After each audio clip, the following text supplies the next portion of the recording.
Allez, deuxième séance de repli consécutive pour le CAC 40 aujourd'hui, qu'un indice qui repasse en dessous des 5000 points vers les 4981 points, en repli de 1,24% et dans des petits volumes, 2,8 milliards d'euros échangés seulement, c'est déjà un petit peu les vacances. L'optimisme est en train de céder la place à la prudence chez les investisseurs qui regardent l'accélération de la pandémie de Covid-19 dans plusieurs États américains, au Brésil, en Inde, et des cas d'amorce de seconde vague dans certains États européens. Et puis c'est aussi un peu la veillée d'armes avant la publication des résultats du deuxième trimestre qui commencera la semaine prochaine aux États-Unis et qui montrera le plein d'impact de la crise sanitaire sur les chiffres publiés par les entreprises. Alors ça temporise aussi un peu outre-Atlantique avec un Dow Jones stable à 17h45 et un Nasdaq à plus 0,4%.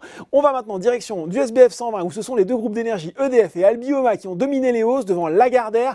Ubisoft signe une quatrième séance de progression consécutive et prend désormais près de 20% sur un mois.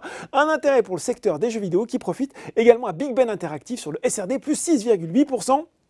Ça a carburé aussi pour Technip FMC avant de s'essouffler en fin de séance, plus 0,52%. Le groupe parapétrolier a remporté un contrat de plus d'1 milliard d'euros auprès de ANOPC. Technip FMC fournira des équipements et construira le nouveau complexe d'hydrocraquage pour la raffinerie d'Asyut en Égypte.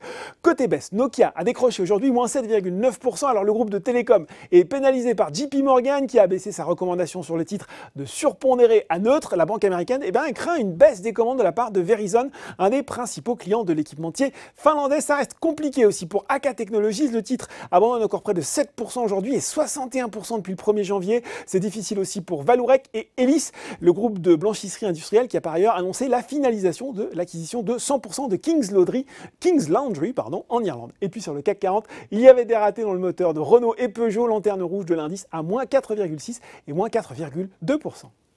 Voilà, c'est tout pour ce soir. En attendant, n'oubliez pas tout le reste de l'actu éco et finance est sur Boursorama.